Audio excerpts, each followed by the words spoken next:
Imagine a world within your computer, a world which you have created, a world of infinite possibilities. Welcome to the world of 3D Construction Kit.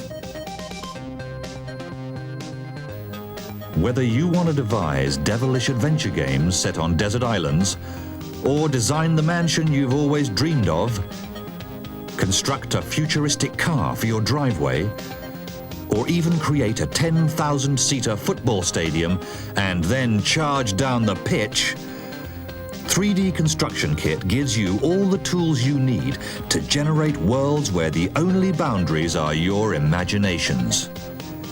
Using its simple icon-driven control panel, you'll soon be turning your ideas into exciting, new environments just waiting to be explored. Harnessing the program's incredible power is as easy as clicking on a mouse or joystick. Start with a small selection of basic building blocks. Stretch and shrink them until they're the correct size and shape, then move them into place. Then duplicate whole walls with a few clicks on a button as you assemble increasingly complex structures. Everything you do is shown on screen instantly so you can experiment to your heart's content. When you've finally finished constructing your world, you can move around at will, investigating objects from every angle. And complete 3D Construction Kit environments will run independently of the Creator program, so you can share them with your friends. With 3D Construction Kit, there are no limits. Now prepare to take a trip through virtual reality as we introduce a few of its possibilities.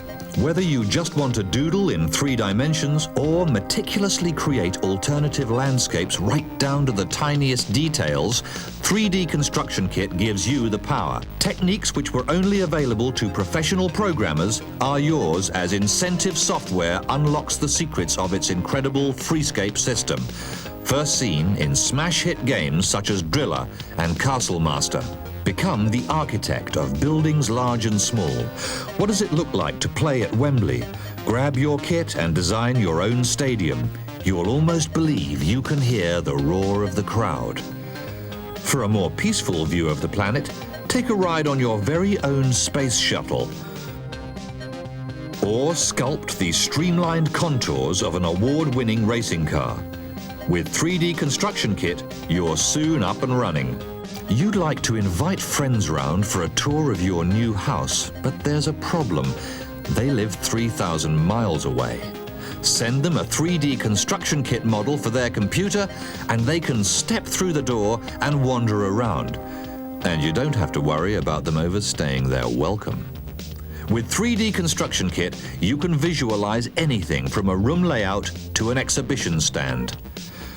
Now, hop aboard our helicopter for a trip into the realms of fantasy. 3D Construction Kit allows you to create adventure games which are every bit as polished as ones you find in the shops. Develop diabolical puzzles for players to solve as they pit their wits against yours. The program's simple command language allows you to create sophisticated responses to their every action. Shooting the coconuts didn't help, so let's try the chest.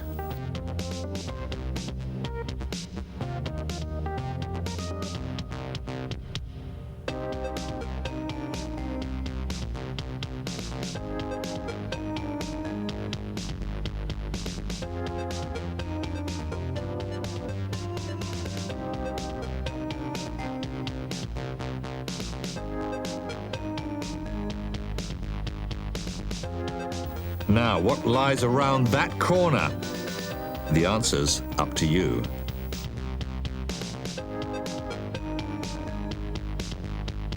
"3D Construction Kit" gives you the tools. You just provide the inspiration.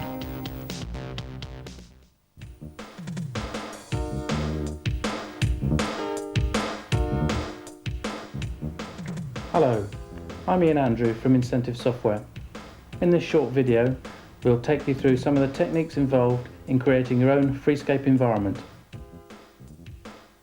3D Construction Kit contains all the commands you need to create your own worlds which you can explore at will, providing you don't walk into too many trees. As with any set of tools, it helps to have an idea of how to use them before you start. We'll be introducing some of the basic techniques, and you'll find further details in the manual. We'll also mention any major differences between versions of the program.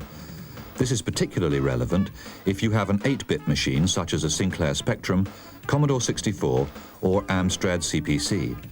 However, most of the techniques are the same on all versions, so normally we'll just show the Commodore Amiga. Now we've cleared the cliffs, let's start with a plain landscape.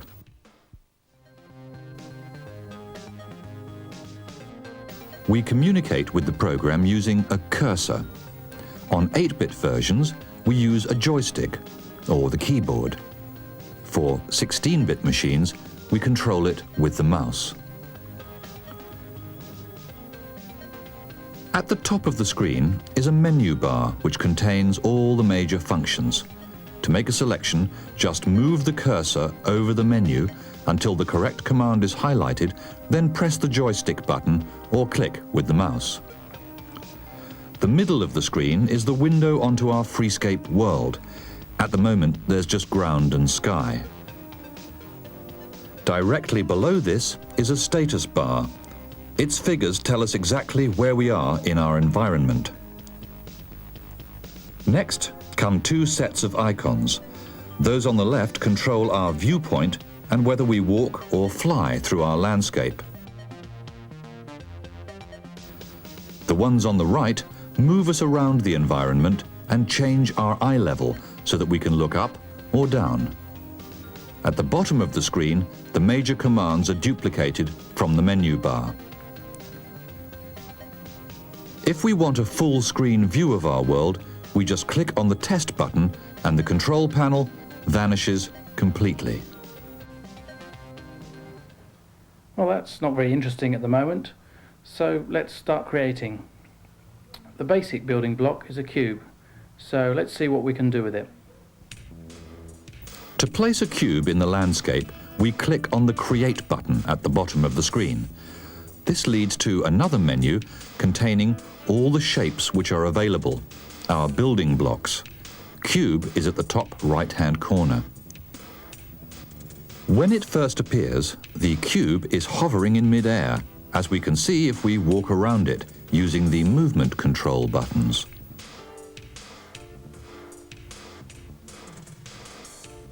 On 8-bit machines, objects first appear on the ground. Clicking on the Edit button, then selecting the relevant item from the menu, lets us move it around. As a shortcut, 16-bit owners can click on the object itself rather than using the menu. Either way, the Edit control panel appears at the bottom of the screen. This contains buttons which will move an object, stretch it, shrink it, or turn it through 90 degrees. If you make a mistake, don't worry, there's an Undo button at the far right of the panel. Using these controls, we can shrink the cube until it's only the size of a matchbox, then stretch it until it becomes a flagpole. Even though it's grown out of the top of the screen, we can look up with the View button to see that it's all there.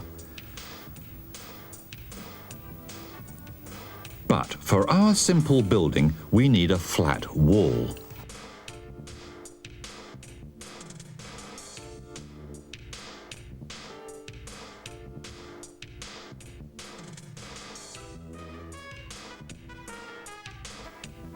We could go through all those stages again to create a second wall, but a more convenient and accurate technique is to use the copy function. On 16-bit, we're given the option of where our new section will appear in relation to the original. The only restriction is that it can't appear inside another object. We place it to the right and then use the edit commands to move it to one side to form an alleyway.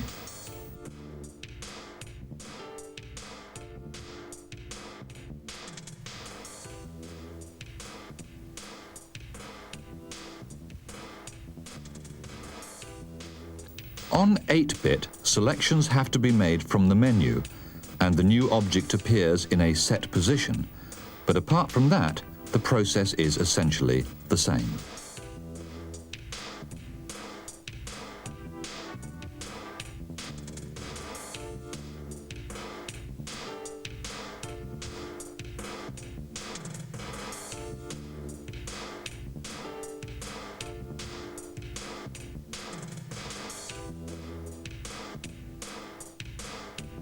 Now we create a third section of wall above the first. Edit it like this, and then use the turn and move commands to maneuver it into place.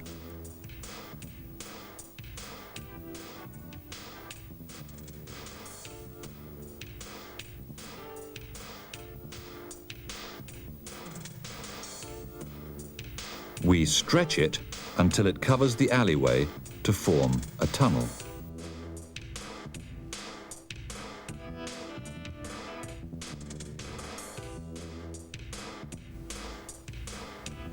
Now we have a tunnel. Now let's add some colour. Colouring is achieved in a different manner in virtually all versions of 3D Construction Kit, but these are the basic techniques. As we can only paint one side of an object at a time, the first step is to select which one. We start with the left wall, and this takes us to our palette. On the Amiga, we just click on any of the available colours. Immediately, our selection is surrounded by a flashing box, and a larger colour sample appears to the far right of the palette. On the Amiga and ST, we can simply click on the wall. Instead of constantly having to move around to paint each side of the cube, 3D Construction Kit provides a shortcut. Each section of this panel represents one face of the selected cuboid. We can click on this rather than the object itself. And this is the technique used by 8-bit versions and on the PC. To cut down on processing time and speed up the program's operation, it's as well to leave faces which will never be seen, such as the bottoms of walls, unpainted. You can also use this invisible paint as a special effect to create a force field, for example. If you forget what colour you've used, simply click on the section of wall and the correct tone will be selected on the palette. On an 8-bit micro, such as the Spectrum, with its 2-colour world, the program uses various shades. Though we have to type in a number from the menu, the technique remains the same.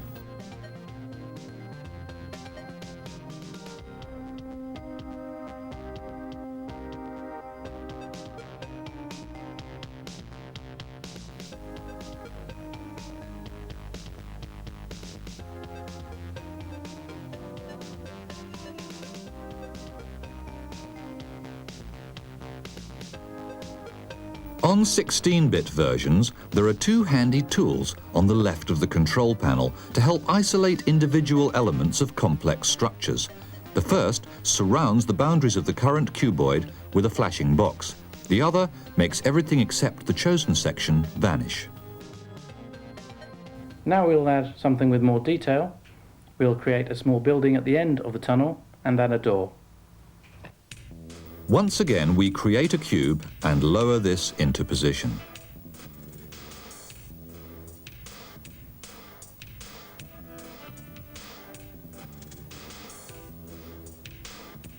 For the roof of our house, we use a new shape, a pyramid. We leave this in mid-air while we stretch the cube to adjust its dimensions.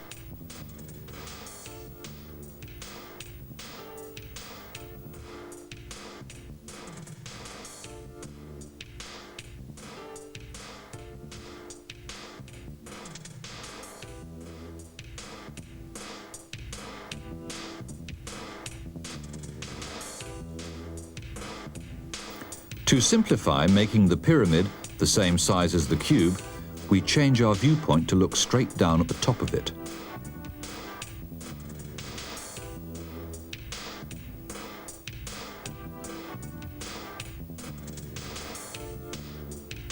When we've stretched the pyramid sufficiently, we center its apex with the point commands found at the extreme left of the edit panel.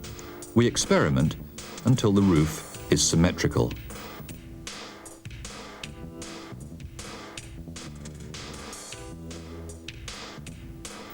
Clicking on Mode takes us back to our original viewpoint.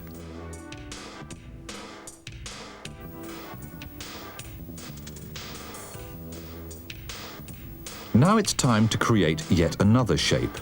As well as the three-dimensional objects we've already encountered, there are two-dimensional ones which can be used to add detail to buildings. In this instance, we'll use the rectangle to make a door. To make it look more like a hole in the wall, we'll color it black and then slide it into position.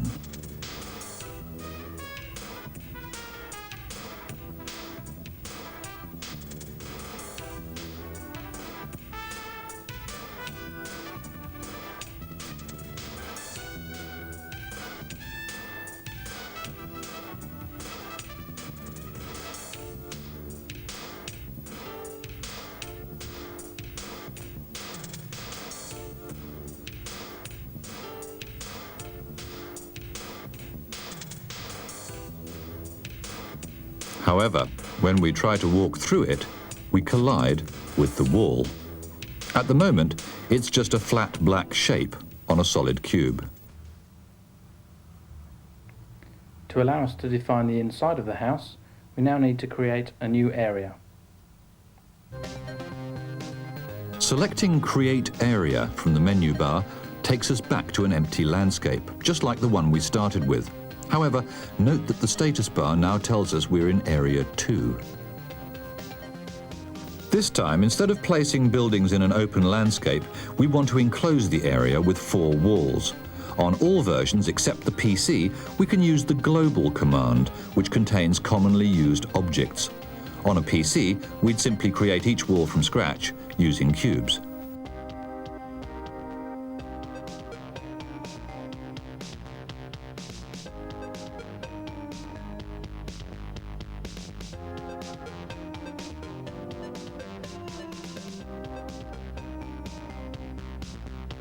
If it feels too claustrophobic as we look round the new area, we can expand the size of our room. There's no need to match the inside of a building to its outside. In fact, we could create a grand chamber inside a small hut.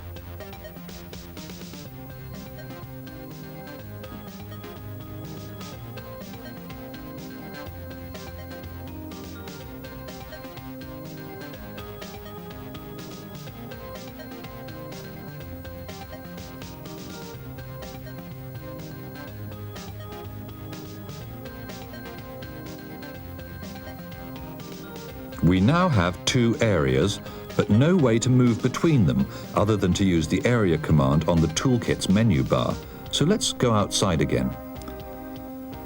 Each area can have several entrances. We have to select which one we'll use when we move from a different area. We now need to tell the program to move into the new area when we collide with the door. 3D Construction Kit's conditions are one of its most powerful features. They let us tell the program how to respond to the user's actions. We'll establish a condition that takes us from Area 1 to Area 2 if we collide with the door. Though it may look a little complex at first, the conditional language is really very logical, as you'll discover from the manual. Now let's try to walk through the door. This time, we're inside the room.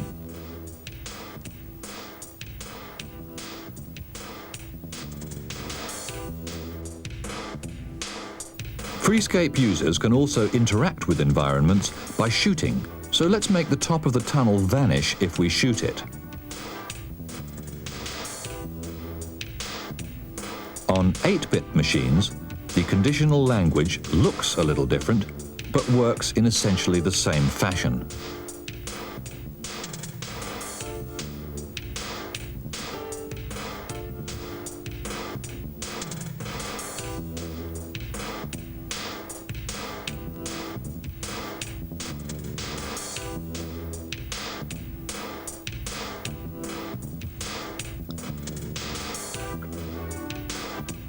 This technique could be used to reveal a secret passage in an adventure game, for example.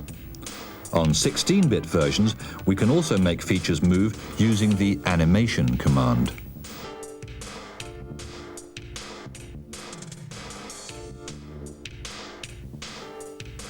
When you have finished designing your game, it is time to test it and add the final touches. Now we can replace the development control panel with a more suitable border.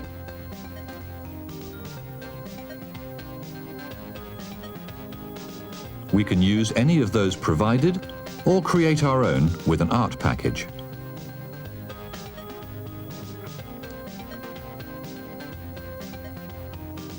Once we've chosen the screen, we have to tell the program the size of the view window. We draw this out until it fills the empty space.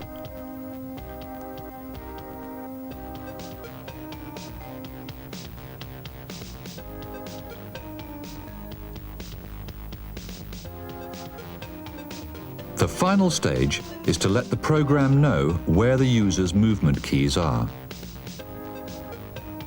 We return to the main screen and select controls from the general menu. We click on each direction in turn.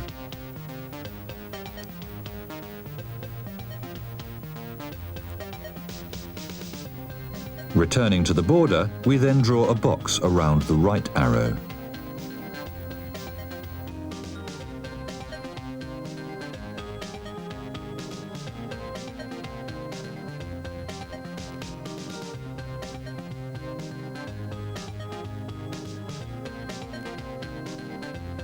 Clicking on this now moves us right, and we can still shoot the roof and wall of the tunnel.